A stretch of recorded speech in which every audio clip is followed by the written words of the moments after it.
Hello बच्चों, welcome back. इस video में हम डिस्कस करेंगे इंग्लिश मॉक टेस्ट के सोल्यूशन के बारे में और वीडियो के लास्ट में मैं आपको बताऊंगी रैंकर्स की लिस्ट जिन लोगों ने सबसे अच्छा स्कोर किया है। वो बच्चे जो चैनल पे नए हैं, चैनल को सब्सक्राइब करें। यहाँ पे आपको जामिया AMU 9th एंट्रेंस के लिए पूरा कोर्स अपलोड मिल रहा है फ्री ऑफ कॉस्ट।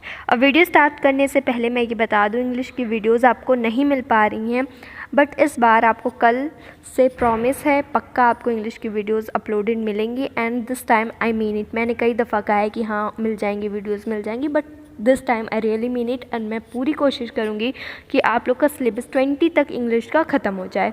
चलिए सबसे पहला क्वेश्चन डिस्कस कर लेते हैं। Opposite of timid is. Timid का मतलब होता है डरपोक, ठीक है, जिसमें हिम्मत ना हो। उसका उल्टा बताना आपको। टिमिड का उल्टा क्या होता है? ब्रेव। ब्रेव मीन्स ताकतवर, बहादुर। तो टिमिड का अपोजिट क्या होगा? ब्रेव। नेक्स्ट क्वेश्चन पे बढ़ेंगे। Antonym of fears. फियर्स का उल्टा क्या होगा? फियर्स का मतलब पहले आपको पता होना चाहिए। फियर्स का मतलब होता है गुस्सैल, जो बहुत गुस्सा करता हो, बहुत एग्रेसिव रहता हो, उसे हम कहते हैं फियर्स। तो उसका अपोजिट क्या होगा? जेंटल, जो काम हो, सुकून से रहता हो, ठीक है। नेक्स्ट क्वेश्चन पे मूव करेंगे। Antonym of transparent. ट्रांसपेरेंट का उल्टा। ट्रांसपेरेंट क्या होता है? जिसके आर पार चीज़ें दिख रही हों, लाइक ग्लास, ठीक है। ग्लास के आर पार चीज़ें क्लियरली दिख रही होती हैं, पतले वाले ग्लास की मैं बात कर रही हूँ, ठीक है। इसका अपोजिट क्या होगा? ओपैक। ओपैक क्या होता है? जिसके आर पार चीज़ें नहीं देखी, जैसे पत्थर होता है, स्टोन। आपका स्टोन की एक पार से दूसरे पार आप नहीं देख सकते हो। तो ट्रांसपेरेंट का एंटोनिम क्या होगा? ओपैक। नेक्स्ट क्वेश्चन है सिनोनिम ऑफ जुबिलेंट। सिनोनिम बताना आपको। जुबिलेंट का मीनिंग क्या है, या जुबिलेंट से रिलेटेड सिमिलर वर्ड कौन सा है? जुबिलेंट मतलब होता है खुश होना, तो उसका सिनोनिम क्या होगा? हैप्पी। ये प्रीवियस ईयर क्वेश्चन से मैंने डाला हुआ था। अगला क्वेश्चन है सिनोनिम ऑफ डिज़ायर। डिज़ायर का मतलब क्या होता है? ख्वाहिश। इसका सिनोनिम क्या हो सकता है? एस्पिरेशन। एस्पिरेशन मतलब भी ख्वाहिश होती है, या फिर एम होता है, गोल होता है, ठीक। अगले क्वेश्चन पे बढ़ेंगे। अगला क्वेश्चन है इंटरोगेट मीन्स। सिनोनिम बताना इंटरोगेट का। इंटरोगेट मतलब होता है क्वेश्चन करना, ठीक है, टू क्वेश्चन।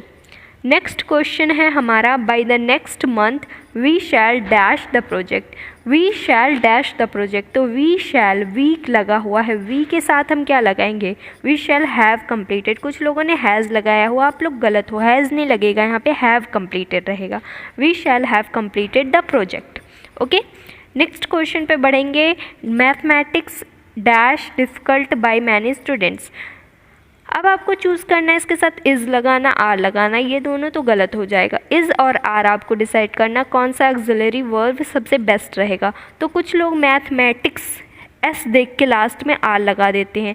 जी नहीं, मैथमेटिक्स एक सिंगुलर नाउन है, ठीक है। मैथमेटिक्स एक सब्जेक्ट है, एक चीज़ की बात कर रहे होते हैं यहाँ पे मैथमेटिक्स में। Mathematics is not a group of many subject, right. तो mathematics is found difficult by many students. Mathematics is found difficult by many subject. S देख के कन्फ्यूज़ नहीं होना है। Next question, choose the correct sentence. Choose the correct sentence. He visit the temple frequently. He visits the temple frequently. He had visiting the temple frequently. He have had visited the temple frequently. If you remember, मैंने आप लोग को बताया था कि जब आपके पास words like daily, frequently, usually, मतलब ऐसा काम जो डेली हो रहा हो या अक्सर हो रहा हो, उसे हम किस में कंसिडर करते हैं? कंसिडर करते हैं मैम प्रेजेंट सिंपल टेंस में, राइट। उसे हम कंसिडर करते हैं प्रेजेंट सिंपल टेंस में।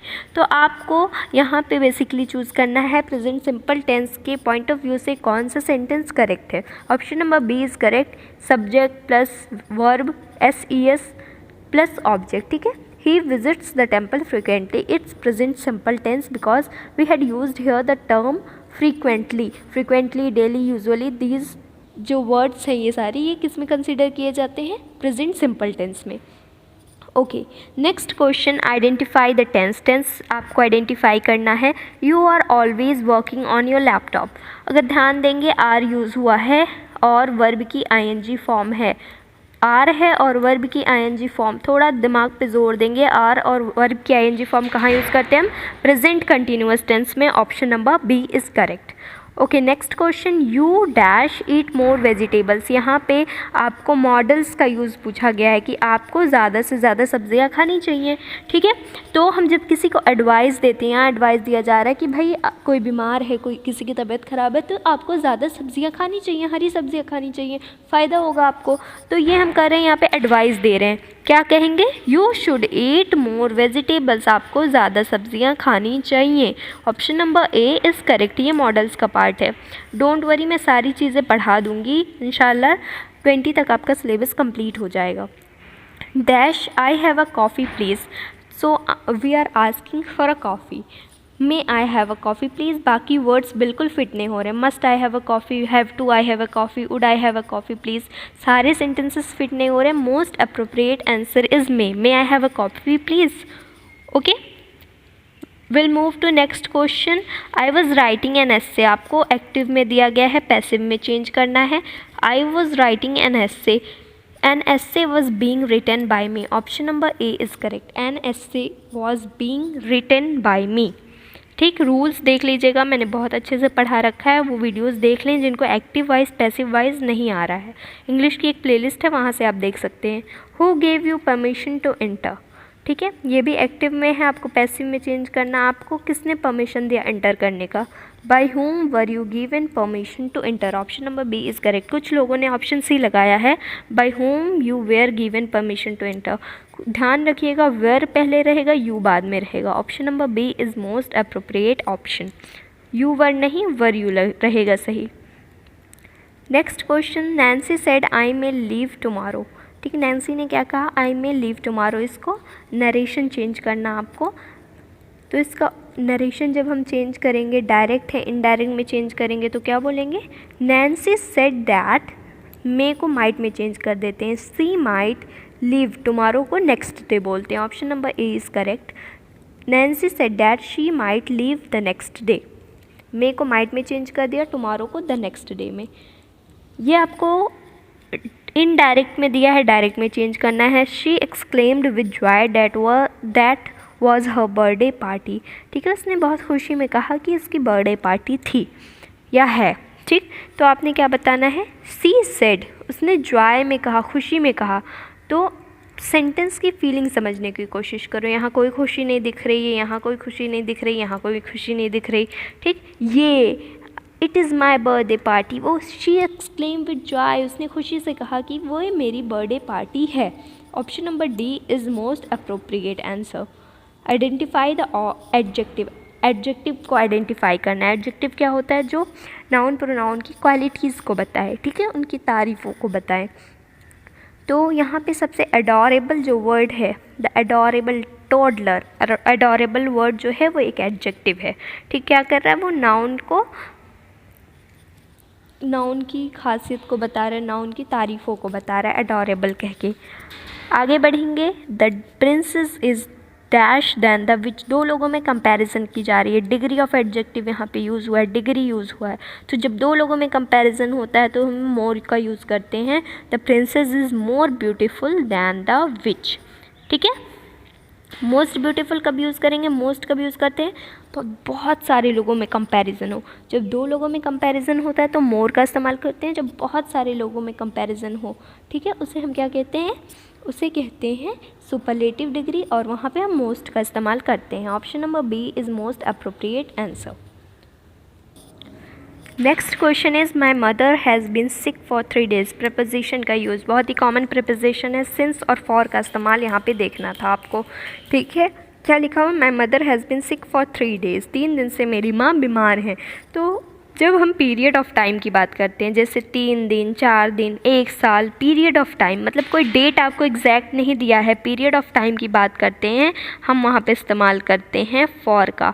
यहाँ पे ऑप्शन नंबर ए सही है, my mother has been sick for 3 days। अगर यहीं पे आपको डेट दिया जाता, 3 days ना लिख के दे देता, my mother has been sick 23 Jan, ठीक है, जब डेट पॉइंट ऑफ टाइम दे देता तब आप सिंस का यूज़ करोगे। ध्यान रखना, जब पीरियड ऑफ टाइम हो, जैसे 2 दिन, 4 दिन, 5 दिन, आपको पता नहीं है, डेट नहीं पता, तो आप यूज़ करोगे फॉर का। और जब आपको पॉइंट ऑफ टाइम दिया हो, जैसे कि मंडे से या फिर 23 जनवरी 2022 से, ऐसे करके पॉइंट ऑफ टाइम दिया हो, एग्जैक्ट टाइम दिया हुआ, तब आप उसको ये वहाँ पर इस्तेमाल करोगे सिंस का। मैं अभी जब वीडियो बनाऊंगी प्रोपोजिशन का तो डिटेल में डिस्कस कर लूँगी। यहाँ पे सबसे सही answer option number A for.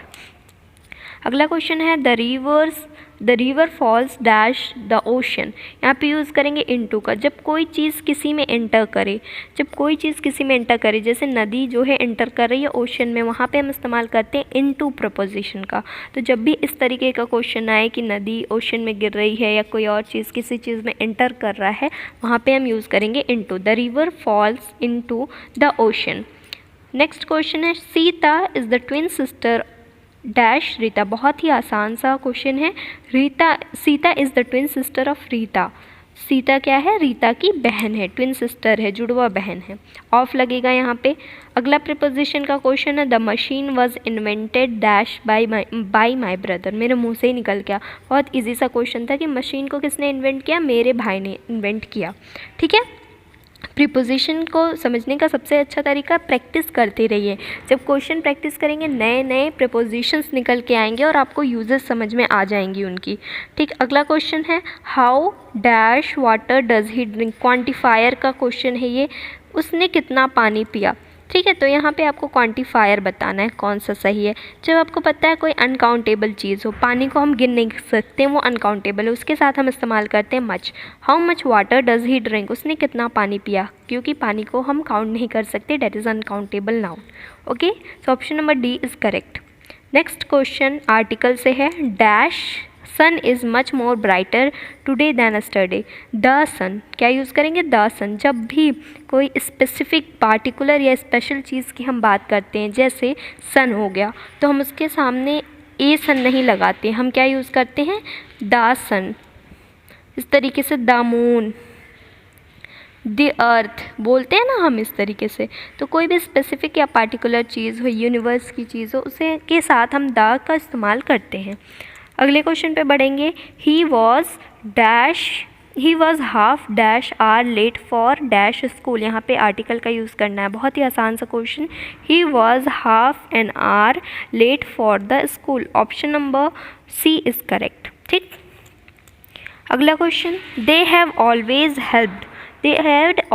Helped each other. उन लोगों ने एक दूसरे की हमेशा हेल्प की है। ईच अदर सबसे करेक्ट आंसर है, सबसे अप्रोप्रिएट लग रहा है। अगला question which of the following is an example of alliteration. Poetic device का क्वेश्चन है, एलिट्रेशन का एग्जाम्पल। एलिट्रेशन मैं आपको याद दिला दूँ या बता दूँ एलिट्रेशन क्या होता है? जब एक ही वर्ड कई बार रिपीट करे, repetition of a same word नहीं, एक लेटर का कई बार रिपीटेशन होता है। लाइक कैलकुलेटिंग में सी है, कंप्यूटर में सी है, कैच में सी है और कैट में सी है। तो जब एक ही लेटर कई बार रिपीट करता है पोएम में, उसे हम कहते हैं alliteration. Option number B is correct. ठीक। जैसे हिंदी में एग्जाम्पल दूँ, चंदू के चाचा ने चंदू की चाची, तो यहाँ पे चाचा, चंदू के चाचा में भी चा। ठीक है। तो ये एलिट्रेशन कहलाता है। Debadri recited the poem loudly. Adverb बताना है। एडवर्ब बहुत ही आसान होता है पहचानना। यहाँ पे ly लास्ट में अक्सर यूज़ हो जाता है एडवर्ब में। एडवर्ब का मतलब क्या है? ऐसे वर्ड्स जो वर्ब की खासियत बताएं। जैसे एडजेक्टिव नाउन की बता रहा था, वैसे एडवर्ब वर्ब की बताते हैं। तो यहाँ पे अक्सर लास्ट में ly लग जाता है। Poem loudly. Option number D is correct. What time should we leave for the airport. Kind of sentence पूछ रहा। बहुत ही आसान सा सवाल, क्वेश्चन मार्क है, इंटरोगेटिव सेंटेंस है ये। Option number A is correct. अगला question I wanted to buy a newspaper dash didn't have enough money. Conjunction से क्वेश्चन है। मैं एक न्यूज़पेपर ख़रीदना चाहता हूँ लेकिन मेरे पास पैसे नहीं हैं, काफ़ी पैसे नहीं हैं, एनफ पैसे नहीं है ज़रूरत भर के। तो हम लगाएंगे but. I wanted to buy a newspaper but didn't have enough money. इस मॉक का कोई रैंकर लिस्ट डिक्लेयर करना थोड़ा डिफ़िकल्ट टास्क है, बिकॉज नेटवर्क इशू की वजह से या कोई और एरर हो गया। लिमिट टू 1 रिस्पॉन्स एक ऑप्शन होता है, जिससे ये है कि बच्चे एक ही बार एक मॉक टेस्ट अटेम्प्ट कर पाएंगे। वो ऑप्शन इफेक्ट में नहीं आया और कई सारे लोगों ने एक ही क्वेश्चन पेपर 3-4 बार अटेम्प्ट कर लिया। मतलब किसी में उनके 24 आ रहे हैं तो अगले मॉक में उनके 29 आ रहे हैं। सो रैंकर्स लिस्ट डिक्लेयर करना थोड़ा डिफ़िकल्ट टास्क है, और मैं डिक्लेयर कर भी देती हूँ तो वहाँ पर फेयर नहीं रहेगा। ठीक है। लिस्ट फेयर नहीं रहेगी। तो इस वीडियो में कोई रैंकर्स लिस्ट नहीं है। आप सभी को पता है आपके कितने मार्क्स आए हुए हैं। जिसके जितने मार्क्स आए हुए हैं, कम आए हैं तो इम्प्रूव करें, बेटर आए हैं तो इसको कंटिन्यू रखें। मिलते हैं नेक्स्ट मॉक में। नेक्स्ट मॉक आपका 15 को है मैथमेटिक्स का। एंड लास्ट में मैं आपको थैंक्स बोलना चाहती हूँ। I really want to thanks you all, आपने इतना ज़्यादा सपोर्ट किया एंड 1K सब्सक्राइबर पर हम पहुँच गए। इंशाल्लाह ये आगे कंटिन्यू रहेगा और मैं अपनी पूरी कोशिश करूँगी कि आपको पूरा मटेरियल प्रोवाइड किया जाए। रही बात इंग्लिश की वीडियोज़ की, तो वो कल से आपको मिलना शुरू हो जाएंगी। मैं कल प्रिपोजिशन का करूँगी और उसके बाद कंटिन्यू आपकी वीडियोज़ अपलोड होती रहेंगी। This was all for today. Thank you everyone.